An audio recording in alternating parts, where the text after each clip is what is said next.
அம்மாக்கு சுடிதார் மட்டும் இருக்கு. அம்மாக்கு சுடிதார் எடுக்கதான் வேலையை தேடுறேன். அதுக்காக தான் வீடியோ எடுத்தேன். ஓனர் நான் கிட்ட சொல்லி புரிய வச்சேன். அவங்களும் ஒத்துக்கிட்டாங்க. வேலை கொடுத்துட்டாங்க. 2 நாளைக்கு மட்டும் தான். வீடியோ எடுக்கவும் பர்மிஷன் கேட்டுட்டேன். எந்த ஒரு ஒர்க்கும் அஃபெக்ட் ஆகிற பட்சத்துல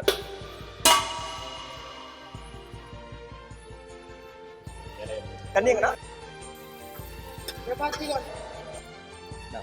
தண்ணினா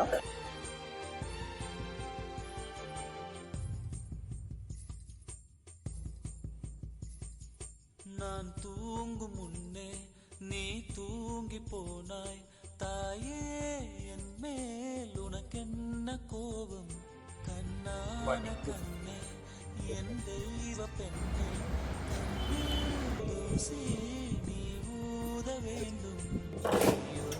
டே 1ல எல்லா ஒர்க்கும் என்னால் வீடியோ எடுக்க முடியல. அதுக்கு ரீசன் நம்ம வீடியோ மூலமாக ஹோட்டலுக்கும் அஃபெக்ட் ஆகக்கூடாது அண்ட் கஸ்டமர்ஸ்க்கு அஃபெக்ட் ஆகக்கூடாது. அதுக்காக மட்டும் தான்.